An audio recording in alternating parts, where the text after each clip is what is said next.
नमस्कार, अंशक न्यूज़ के साथियों, आप सभी का स्वागत है। आप लोग कोविड की खबरें सुन रहे होंगे, देख रहे होंगे। आप कई प्रकार की खबरें देख रहे होंगे, कहाँ कहाँ कितने एक्टिव मामले। तो इसी लेकर हमने पिछले वीडियो में हमने आपको आगाह किया था, सतर्क किया था, सावधान किया था कि आपको कोविड से बचना है। और अगर कहीं भी आप पब्लिक प्लेस में जाते हैं, पब्लिक में जाते हैं, तो वहाँ पर आप मास्क लगाएं। और जो कोविड के नियम कायदे कानून हैं, जिसने जैसा कि आपने 2020-21 में किस प्रकार से आपने खबरें देखी थी, कोविड के कितने अधिक मामले बढ़ चुके थे, लेकिन उस प्रकार से अभी खबरें नहीं आ रही उस प्रकार से। क्योंकि जो विशेषज्ञों का कहना है, जो वैज्ञानिकों का कहना है कि जो इस बार के कोविड आ रहे हैं, जो नए वेरिएंट हैं, वो बहुत घातक नहीं है। आपको बहुत अधिक पैनिक होने की आवश्यकता नहीं। आपको किसी प्रकार की बहुत अधिक अगर किसी भी प्रकार की समस्या हुई तो आप जांच पड़ताल करवा लें, लेकिन बहुत आपको पैनिक होने की इसमें आवश्यकता नहीं। अब कोविड को जो मामले हैं, कई कोविड के मामले देखने को मिल रहे हैं, जो कई जगह हम राज्यवार तरीके से आपको बताते भी हैं कि किस राज्य में कितने कोविड के मामले प्रेजेंट टाइम में हैं, एक्टिव मामले हैं। तो लेकिन हम आपको बता दें कि आपको बहुत अधिक पैनिक होने की आवश्यकता नहीं। आपको सतर्कता जरूर बरतनी है, आपको सावधानी जरूर रखनी है, लेकिन किसी प्रकार की पैनिक होने की आवश्यकता नहीं है। तो आपको हम बता दें कि 27 मई 2025 तक भारत में कोविड-19 के सक्रिय मामलों की संख्या 1010 तक पहुंच गई थी, जिसमें पिछले सप्ताह में 752 नए केस दर्ज किए गए थे।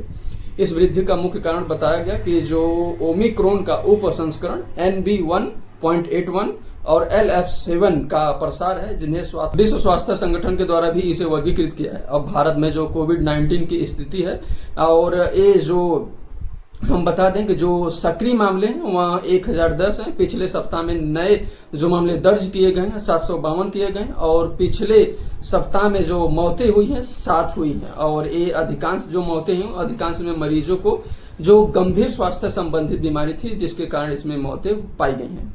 अब हम आपको राज्यवार तरीके से और सक्रिय कितने एक्टिव मामले हैं तो उसको हम आपको बता देते हैं कि राज्यवार तरीके से कितने एक्टिव मामले चल रहे हैं। तो केरल में 430 हैं, महाराष्ट्र में 210 हैं, दिल्ली में 104 हैं, गुजरात में 83 हैं, और तमिलनाडु में 69 है, कर्नाटका में 47 है, उत्तर प्रदेश में 15 है, और पश्चिम बंगाल में 12 हैं।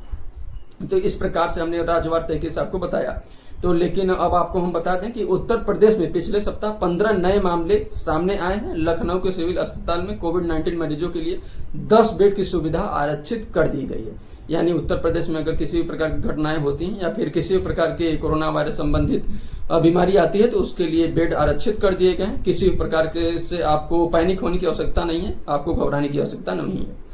अब कोविड-19 के जो वेरिएंट हैं, मैं उसको आपको बता देता हूं कि इसमें जो वेरिएंट कौन कौन से जिसके कारण कोविड के मामले बढ़ रहे हैं। तो इसमें है NB1.81, तमिलनाडु अप्रैल 2025 में पहली बार इसे पाया गया था, और LF7 गुजरात में मई 2025 में पहचाना गया था, और अन्य जो सक्रिय वेरिएंट है JN1XFGI है, जो कि इस जो कोविड-19 जो नए वेरिएंट आ रहे हैं, यही रीजन बताए जा रहे हैं। इस वेरिएंट के लक्षण सामान्यतः हल्के और गंभीरता की संभावना नहीं बताई जा रही है। जो विशेषज्ञ हैं, जो वैज्ञानिक हैं, जो डॉक्टर लोग हैं, उनका कहना है कि इस बीमारी को लेकर बहुत अधिक आपको पैनिक होने की आवश्यकता नहीं है, बहुत अधिक आपको घबराने की आवश्यकता नहीं है। इस वेरिएंट में सक्रिय मरीजों के निम्नलिखित लक्षण देखे जा सकते हैं, जैसे कि आप अगर किसी भी प्रकार के लक्षण पाए जा रहे हैं, अगर आप इसमें देखना चाहते हैं कि इसको कैसे आप पहचान सकते हैं कि कोविड है या नहीं है, तो इसके जो लक्षण हैं, यहाँ गले में खराश, थकान, हल्की खांसी, बुखार, मांसपेशी में दर्द, नाक बंद, और पाचन संबंधी समस्याएं हो रही हैं। कोविड को लेकर अगर किसी प्रकार की कोविड बीमारी किसी को हो रहा है, तो इस प्रकार से उनके साथ समस्याएं हो रही हैं।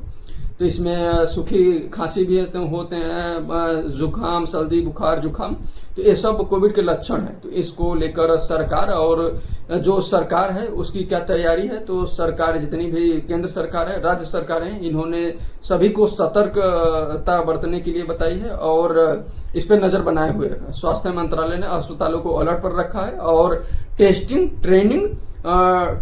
ट्रैकिंग और ट्रीटमेंट के लिए जोर देने के लिए बोला है। यानी कि केंद्र सरकार हो या फिर राज्य सरकार जितनी भी हो, इन चीज़ों तीनों पर काम करने के लिए बोला है, या ट्रैकिंग के लिए और टेस्टिंग के लिए और ट्रीटमेंट के लिए बोल दिया है सरकारों ने, ऐसा बता दिया है।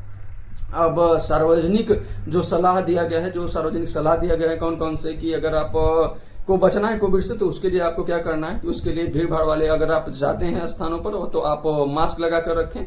खासकर जो बुजुर्ग हैं और जो गर्भवती महिलाएं हैं उनको मास्क लगाना बहुत ही अनिवार्य है, और उनको डिस्टेंस भी रखना है, और हाथों को नियमित सफाई करें और सैनिटाइजर का भी उपयोग करें, और भीड़ वाले स्थानों से जाने से बचें। और टीकाकरण और बूस्ट डोज के लिए पात्र लोग जल्द से जल्द इसके लिए संपर्क कर सकते हैं या फिर बूस्ट डोज लगवा सकते हैं। तो इसके लेकर हमने सारी डिटेल से आपको जानकारी दे दी। अगर आप लखनऊ में, तो लखनऊ में जो कोविड-19 के मामले में वृद्धि देखे गए हैं, सिविल अस्पताल ने 10 बेड के लिए उसके लिए आरक्षित कर दिए है। स्वास्थ्य विभाग ने सतर्कता बढ़ा दी है और लोगों को स्वास्थ्य निर्देश संबंधित का पालन करने की भी अपील की है।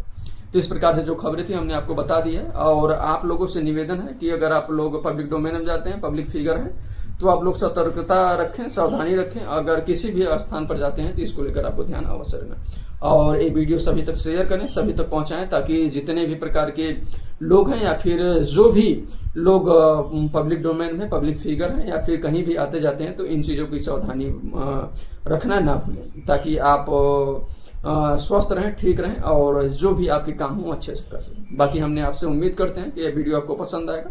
अगर हमारा वीडियो आपको पसंद आए तो आप हमारे वीडियो को शेयर करें, सब्सक्राइब करें, कमेंट जरूर करें। अगर आप लोग फेसबुक, ट्विटर, इंस्टा पे हैं तो आप लोग हमें वहाँ भी मोहब्बत से फॉलो कर सकते हैं। बहुत बहुत धन्यवाद।